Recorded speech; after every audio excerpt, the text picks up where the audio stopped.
que o estudo de qualquer teoria da aprendizagem é inteiramente incompleto se não levarmos em conta algumas de suas considerações. Seria como estudar Santos Dumont, ou seja, como estudar aviação, sem lembrarmos do nosso querido Santos Dumont. Não é fácil, porém, a extração de uma teoria da aprendizagem dentro da produção psicanalítica de Freud. Isto porque a mesma é muito complexa e ainda não se acha muito sistematizada. Vamos examinar agora as sugestões da psicanálise e que se relacionem com a aprendizagem.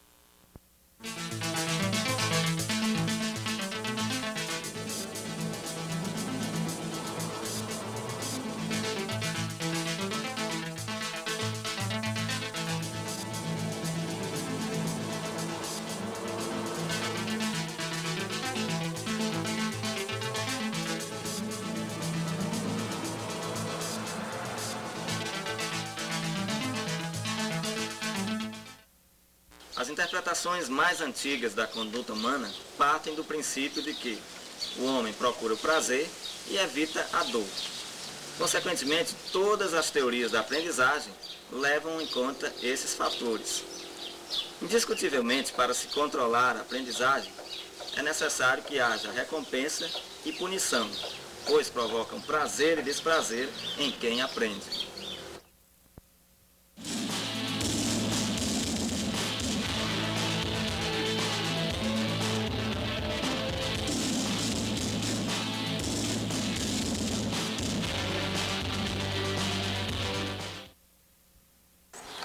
Os psicólogos não têm sido muito claros ao tentarem encontrar correspondências entre os seus princípios e o princípio da realidade freudiana.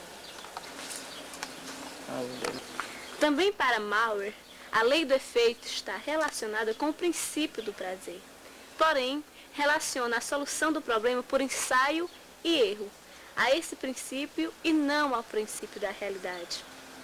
Acho que o princípio da realidade é apropriado ao simples condicionamento de Pavlov, porque acredita que os cães de Pavlov aprendem o que é real e não o que é agradável e que proporciona alívio.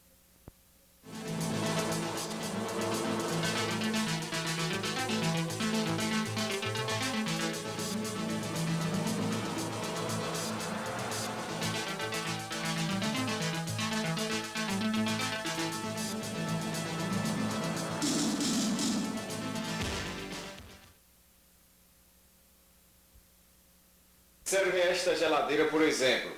Como resultado de sua experiência clínica, Freud sugeriu a noção da compulsão para repetir, que parece transcender o princípio do prazer e deve causar um desprazer ao ego, porque suscita atividades dos impulsos instintivos reprimidos e evoca experiências passadas não ligadas ao prazer. Por exemplo, uma geladeira posicionada em local diferente do habitual pode causar no indivíduo, por repetidas vezes, o impulso de tentar abri-la em local errado.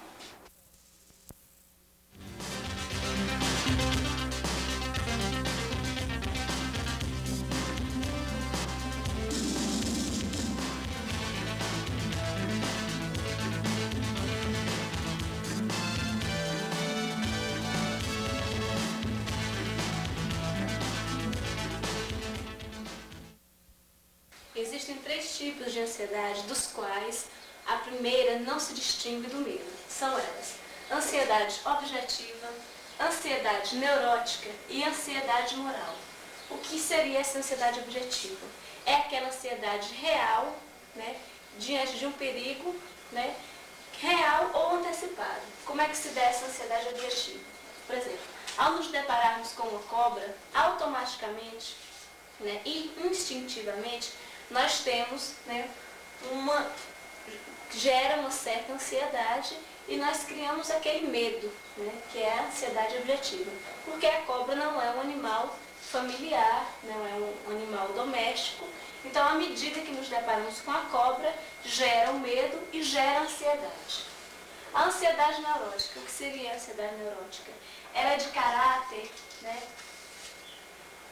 instintivo, e muitas vezes ela é gerada por um fato irreal, fruto da imaginação. Muitas vezes existe o fato, né? Só que como é que podemos dizer, a reação a este fato, ela é neurótica. Isso significa dizer que ela é excessiva, é demasiada.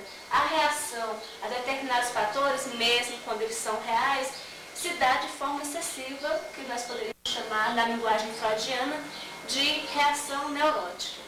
A ansiedade moral. Quando é que se dá a ansiedade moral? Quando nós percebemos, através da nossa consciência e do nosso superego, que nós não estamos nos enquadrando dentro dos padrões normais impostos pela sociedade.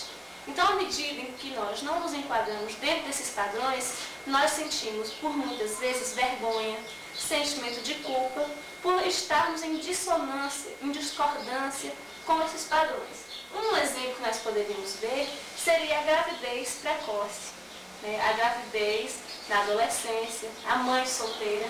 É um exemplo muito forte, porque nós podemos observar que ela passa por um processo de exclusão, né? Ela passa a ser rejeitada a partir do momento em que a gravidez se torna visível a olho nu, e à medida que isso vai se dando, quer dizer, que essa exclusão e que esse preconceito vai se aproximando dela e ela vai sentindo isso de forma consciente, é o que se chama ansiedade moral. Nós podemos citar vários exemplos sobre todos esses tipos de ansiedade. Um exemplo também sobre a ansiedade neurótica. Qual seria o exemplo que caracterizaria bem a ansiedade neurótica? Nós sabemos que, historicamente, nós passamos por um processo de sociedade patriarcal. Muito embora tenhamos evoluído no decorrer do tempo, as mulheres têm, inclusive, conquistado seus espaços e em uma luta constante por direitos iguais, mas mesmo assim, na nossa realidade, nós ainda nos deparamos com aquele homem que se acha superior e que quer ter o controle de todas as ações da casa, de todas as ações da sociedade. Ele quer uma mulher, o quê? Uma mulher submissa, a qual ele possa controlar desde as ações ao modo de vestir-se, até mesmo o modo de comportar-se, as amizades. Quer dizer, ele quer ter o controle porque ele se acha superior. E à medida que ele vai se achando superior, ele vai querendo ter o controle. À medida que vai fugindo das suas mãos esse controle, ele vai deixando de ter apenas ciúmes e vai passando a ter o sentimento de posse, o que seria a possessividade. No estágio mais avançado seria o que nós chamaríamos de neurose. E aí é um exemplo da ansiedade neurótica.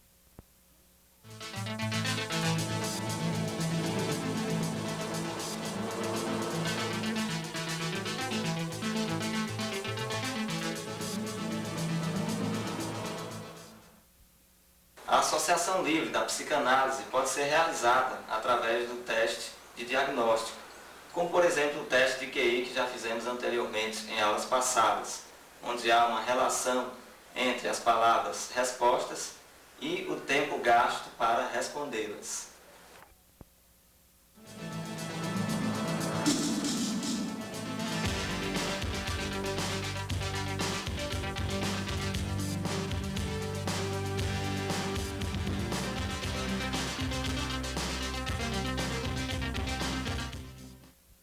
A repressão, o esquecimento e a evocação são três elementos que atuam conjuntamente. Entre eles, existe um intercâmbio muito forte no momento de impedir que determinada ação seja realizada.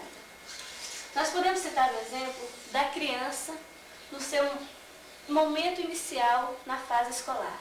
Por exemplo, à medida que a criança é repreendida na sala de aula, quando está realizando alguma atividade, geralmente as professoras utilizam como método punitivo a leitura ou muitas vezes a cópia. E isto vai causando inconscientemente uma aversão na criança a essas tarefas. Então, à medida que ela vai crescendo, essa punição, esse método que ela teve como punição, vai tendo seus reflexos durante toda a sua vida, na fase adulta inclusive.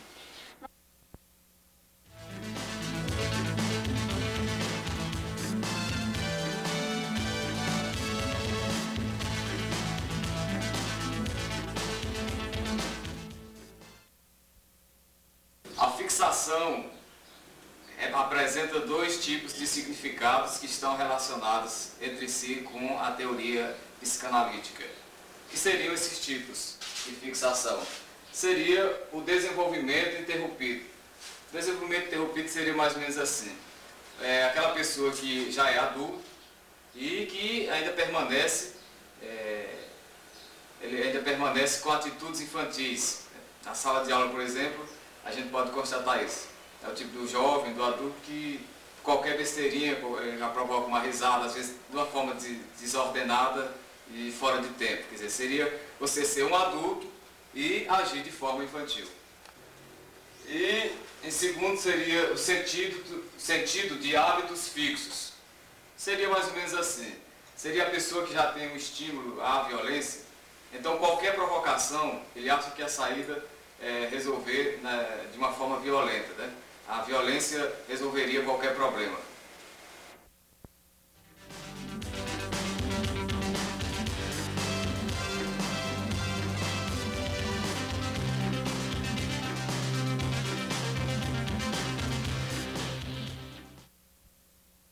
Vamos ver agora o que significa regressão.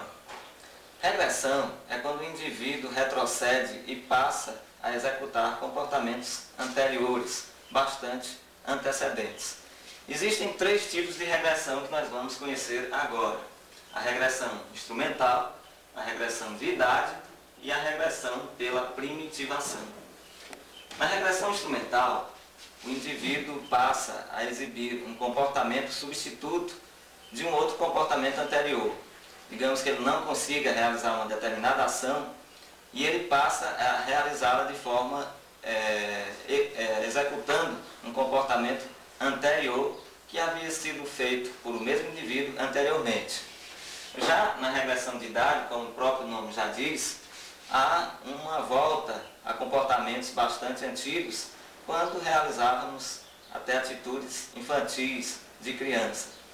E por último, a regressão pela primitivação, no qual não são utilizados nenhuma das características, nenhuma das atividades desempenhadas anteriormente. Ou seja, na primitivação há uma completa desorganização de ideias e o indivíduo passa a exibir um comportamento extremamente primitivo, ou seja, em total desorganização.